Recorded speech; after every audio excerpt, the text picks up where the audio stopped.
All right, so we're diving into 3 John 1:2 today, and I think it's safe to say we all know the verse by heart, right? I would hope so.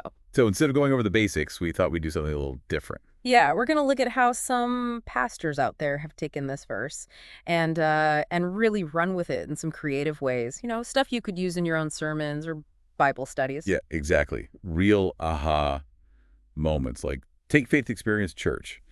They went with a financial prosperity angle on 3 John 1:2. It's an interesting take for sure. They actually go back to the original Greek word for prosper and make the case that it implies a successful journey, especially in business. Yeah, they even bring in a bunch of other verses to back it up, like 2 Corinthians 9:611, that whole sowing and reaping thing. Right. And Proverbs 10:22 about the Lord's blessings bringing wealth. It's definitely different, you know? It makes you think about the whole faith and wealth thing in a new light. Now, I know what you're thinking, right? This sounds a little prosperity gospel-y, but hang on, they've got these really interesting illustrations they use to get the point across. Like, have you heard about the blessing hoodie analogy? Oh, yeah, the blessing hoodie. Yeah. Hard to forget that one. Right. Basically, it's like God gives us this metaphorical hoodie and it empowers us, you know, to achieve success and build wealth. And then there's this whole layaway concept applied to the wealth of the wicked, like it's all being held for the righteous. It's pretty wild. Yeah, that's definitely a new one. Makes you think. Okay, so let's switch gears completely here. Evangel Assembly, they take a totally different approach, much more holistic. They focus on well-being, but like across all areas of life, social, physical, emotional, mental, That's fair. spiritual, Right. training. The whole shebang. Yeah, and it's interesting how they actually they bring in secular experts to address these different areas. So, they'll have psychologists, trainers, wellness coaches really trying to cover all the bases. Yeah, it's like they're bridging this gap between faith and practical wisdom. But they still weave in scripture to support it all, you know? Like they reference John 10:10 about abundant life and 1 Corinthians 6 about honoring God with our bodies. Yeah, and they're big on analogies too. Remember that one with the baseball game? Oh, yeah, that was good. Reaching for more in life, like aiming for the luxury box seats. Yeah.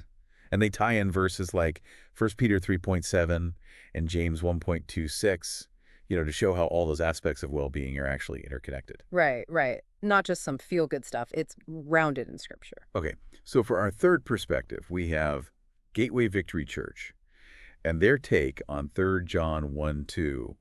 It's all about prosperity of the soul. Like that's the foundation for everything else. Yeah, it's almost like, you know, building a house on a solid foundation. If your soul is thriving, everything else just falls into place. And they back it up with, well, with a ton of scripture. Psalm 1, you know, that one about the righteous being like a tree planted by streams of water. Then there's John 6, highlighting Jesus's example. And they pull in a bunch of Proverbs verses, like all about aligning your thoughts and actions with God's will. Oh, and the imagery they use.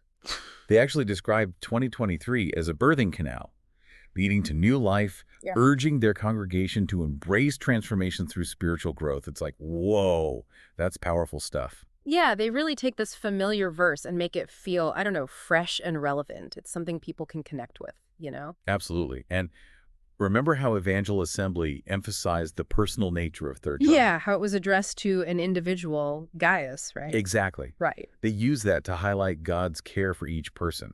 That kind of intimacy, that can be really powerful in a sermon or a Bible study. Yeah. Yeah, it's a good reminder that sometimes those personal touches, that's what really makes a message hit home. For sure. Okay, so we've got three totally different takes on 3 John 1:2 here. Financial prosperity, holistic well-being, prosperity of the soul. It's amazing how one verse can be seen through so many different lenses. And each one comes with its own set of challenges and opportunities for us, for pastors and Bible study leaders. Right. Like with Faith Experience Church, that emphasis on financial prosperity, I mean, that could be a tough sell for some congregations, especially if they're struggling financially. Yeah, I could see that. Could almost come across as a prosperity gospel kind of message. Exactly. But at the same time, I don't think they're saying just go out and chase wealth. Yeah. They seem to be more focused on, you know, stewardship and generosity, which are solid biblical principles. Yeah, and those principles apply no matter what your financial situation is. It's about aligning your resources with God's purpose, right? Right. Like maybe you could tweak that blessing hoodie analogy a bit. Yeah. Instead of it being about material wealth, it's about being empowered to use your resources for good. I like that. Takes a potentially controversial idea and makes it a little more, palatable. Exactly. Okay, now Evangel Assembly with their focus on holistic well-being. I mean, that's really relevant today, right? With mental and physical health being such a big focus. Totally. Yeah. But is there a downside there? I mean, I thought incorporating secular wisdom was a good thing. Oh, it can be, but you have to be careful not to dilute the spiritual message. Mm. It's got to be a balance between meeting those practical needs and keeping the focus on spiritual growth. So how do you walk that line? It seems tricky. One way is to make sure you're always weaving in scripture, like Evangel Assembly did with those verses about abundant life and honoring God with our bodies. You're showing that those practical steps toward well-being, they're actually rooted in our relationship with God. Okay, so it's not just self-help tips. There's a deeper spiritual connection there. Right. And don't be afraid to talk about, the tension that can sometimes exist between relying on God and seeking professional help. You could even frame it as a partnership, like God working through therapists, doctors, to bring healing and wholeness. That's powerful, especially for people who might feel guilty or ashamed about seeking help outside of the church. Exactly. Now let's talk about Gateway Victory Church and their whole prosperity of the soul thing. It's a great message, but it can be a tough sell in our culture, with everyone focused on instant gratification. Yeah, it's not exactly the most, flashy or attention-grabbing concept. Right. So how do you make it resonate with people who are constantly bombarded with messages about success, wealth, possessions, all that stuff? You got to tap into that deeper longing, right? The part of us that wants more than just, like, fleeting pleasures. Exactly. And you can use powerful imagery and metaphors like Gateway Victory did. Paint a picture of the soul as a garden that needs tending, a source of strength that the world can't touch. Make it real, make it relatable. So you're not just talking about abstract concepts. You're helping people see what a prosperous soul actually looks and feels like. Right. And don't be afraid to challenge people to prioritize their spiritual growth, even if it means, sacrificing some of those worldly pursuits. Frame it as an investment, a way to unlock true and lasting fulfillment. Okay, so we got these three very different interpretations of 3 John 1:2, each with its own, like, nuances and potential pitfalls. But here's what I find interesting.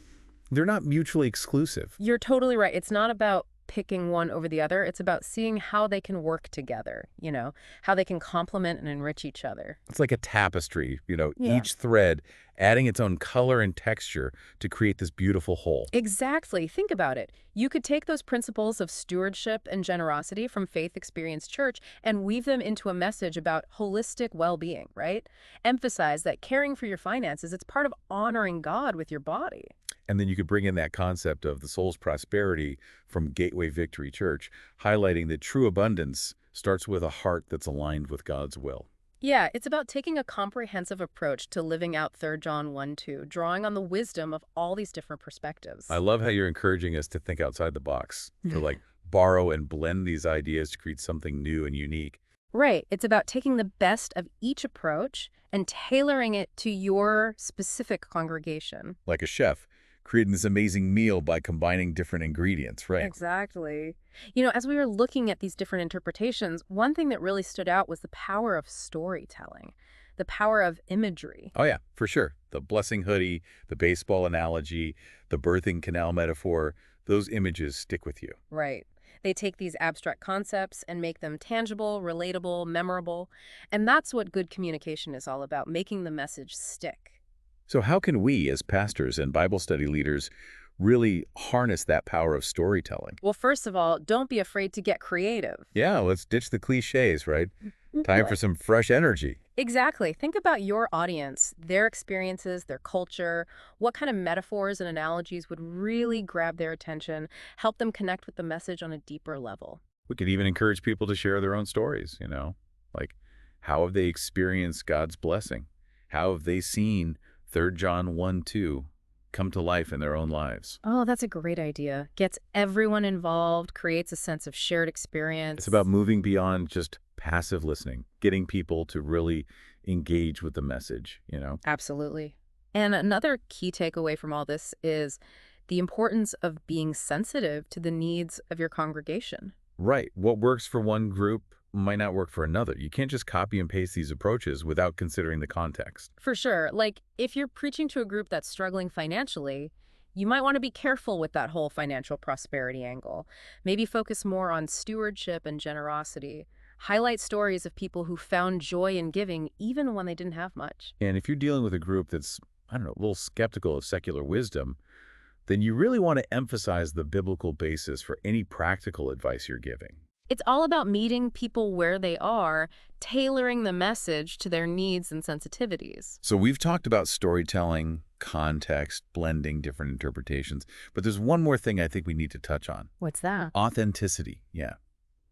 Being real with people about our own struggles and stuff. It's about walking the walk, right? Not just talking the talk. And I think that's where 3 John 1:2 gets really, I don't know, challenging. Because anyone can preach about prosperity, but are you actually living it out in a way that's real and that people can see? So how do you do that? How do you actually embody this whole idea of well-being and abundance? Well, it starts with you. Take a look at your own life. How are you doing in those different areas of well-being? Is your soul prospering? Are you taking care of your finances, your health, all of it? Practice what you preach, right? Exactly. Because people can tell if you're speaking from experience or if you're just reciting some lines. And when they see you actually trying to live this stuff out, it gives them permission to do the same. It's like we're all in this together, figuring it out as we go.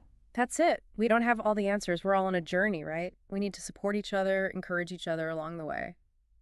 Before we wrap up, there's one more thing about 3 John 1:2 I think we should mention. It's easy to miss. Okay, what's that? The context of the verse. Remember, it's part of a letter from John to this church leader, Gaius. And John's commending Gaius for his hospitality, his faithfulness. Oh, yeah, the importance of community. Exactly. Yeah. 3 John 1:2. It's not just about you being well off. It's about flourishing within a community, supporting each other, celebrating wins together, comforting each other when things are tough. We're not meant to go it alone. We need each other. That's how we thrive. So as we think about applying these different interpretations, in our own churches and Bible studies, let's not forget about the power of community. Absolutely. We need to create spaces where people feel safe to be themselves, to share their struggles, their victories, and just experience that sense of belonging. Because at the end of the day, that's what it's all about, right? Living out this message of well-being and abundance together, supporting each other on the journey. And as we do that, we're not only living out 3 John 1:2, we're creating a stronger, more vibrant community of faith. Well said. And that brings us to the end of our deep dive into 3 John 1:2. We hope you've gotten some good stuff out of this, some fresh ideas to take back to your churches and Bible studies. Remember, be bold, be creative, be sensitive to your context, and most importantly, be real, be authentic. And let's all keep striving to live out God's blessing, in every part of our lives.